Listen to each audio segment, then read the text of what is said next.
Welcome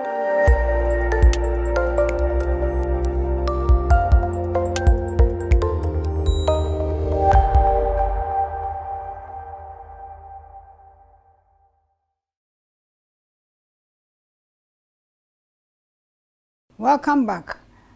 We are going to talk about water, which is the last nutrient.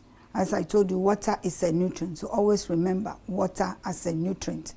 So we need to encourage everybody to drink water instead of using fizzy drinks when they are eating. Water as a nutrient. Very, very important. Water as a nutrient. So at the end of this class, you should be able to describe water distribution in the body, explain why it is important to drink water, sources of water, explain the implications of dehydration, and then list specific foods and how they can contribute to hydrating the body.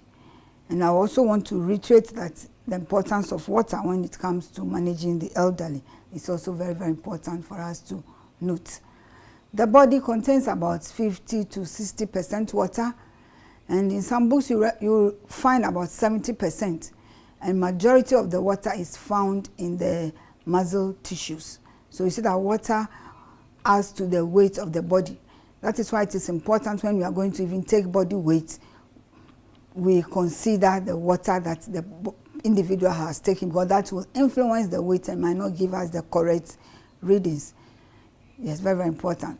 1/3 of the water is outside the body cells, that is the lymph tissue, and this figure shows us the functions of water, yes, in the body, which the figure, as I always tell you, important to look at the figure, understand it, and it will help you as you practice, and also to recall when you are writing your exams. Water plays important functions: temperature regulation, cooling, to cool the body, important fluid for all bodily process, all the metabolism, all the nutrients that we've talked about, the chemical reactions that we've talked about, all takes place in water.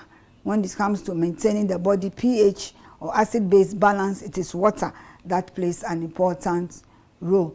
Where do we get water from? Apart from the fluids that we take, we also have water from our food. For example, when we take fufu and light soup, even when we eat ampesi, there is water there. Even the driest biscuit contains some amount of water. And then within the body is also able to synthesize some amount of water, about 10%, sometimes less and sometimes more, depending upon what we are doing. Then where do we lose water from? We have to lose some, yes, from the skin as we sweat, and then also as we talk, as we breathe in and out, we lose water. But one major source that we all know of is as we urinate. It's another major source of losing water. And then also from fecal matter. Yes, the amount of water that we lose from the feces also depends upon the consistency. And then when one has diarrhea, then one tends to lose a lot of water through the fecal pathway. That is why when there is diarrhea, we encourage people to take in a lot of fluids. Yes. Water in the body has to be constant. So we say one can be in water balance when the intake is equal to the output. One can be in negative balance when the intake is less than the output. And one can be in positive balance when one is taking more than the output, and equilibrium when it is the same. Yes, when one is in positive balance, one is taking, sometimes people overdo it, they take more water, and that can also cause problems. Cells can burst. It's a major challenge that we need to. So hydration is very, very important in our part of the world, that we take a lot of water. So we are losing water because of our high ambient temperatures. We don't feel it, and especially to us, we sit in air-conditioned rooms. It is very, very important that we take in water from time to time. Sip a little water. And when we talk of water, it is pure H2O. Nothing has been added, not any fizzy drink, And because of the hot ambient temperature, we also lose water easily, dehydration. And that dehydration can kill the same way hyperhydration can also kill. That is when you have too much of water. And when we are so much dehydrated too, we can die out of, because the cells becomes very small. The blood volume goes down. Nutrients cannot be transported as they should. So water is very, very important. And especially when it comes to athletes, they need more water, especially in our parts of the world. Without water, yes, we experience headaches. So sometimes it is not all headaches that is due to, you need paracetamol, you need water. Dizziness, because blood volume has gone down. Sometimes we feel very tired and weak. It is a sign of dehydration. We need to.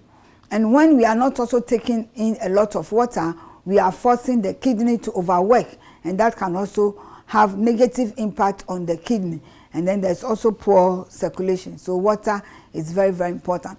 How do we know when we are dehydrated? Some of the basic way of knowing is when we go to the washroom, we go and then we urinate, and then we see that the color of the urine is very dark. That is a sign that no, you are dehydrated.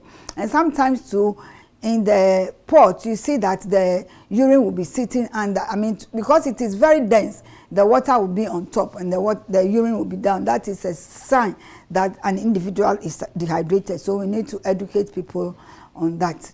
Yes. There are certain foods that also causes us to be dehydrated. And a typical example, caffeine. So coffee, all caffeinated beverages causes us to lose a lot of water. And when it comes to athletes, yes, this energy drink, all kinds of energy drinks that they are, read the labels. You see, they are loaded with caffeine. They are loaded with caffeine, and that can cause dehydration. When dehydration sets in, an individual becomes very fatigued and therefore cannot perform. I experienced this with our sportsmen from the rest of Ghana when he went to KNUST to go and perform. There's this 400 runner who is very good, but at the end, he didn't perform. When he was lying there, when I got closer, I saw that there was this energy drink lying by him. So I asked, who gave this guy? They said they wanted it. So they bought. I said, look, this is full of caffeine. And the caffeine dehydrates. That is why the guy couldn't run. Because this is not his best shot. So we need to understand that all those energy drinks, they are caffeine. They make us alert and whatnot. So if you are taking them, then we advise our patients also to be drinking water alongside. Go to America, you see the white man drinking coffee, holding the coffee in one hand, holding water in another hand, because he knows that the coffee is dehydrating him. He sips more, he sips the water. It is very, very important. Alcohol also dehydrates us, so we should be aware of these things. Look at those who drink the beer. Do you see the number of times they get up to go to the washroom? Yes, that tells you they are losing a lot of water. So it is very, very important. Yes.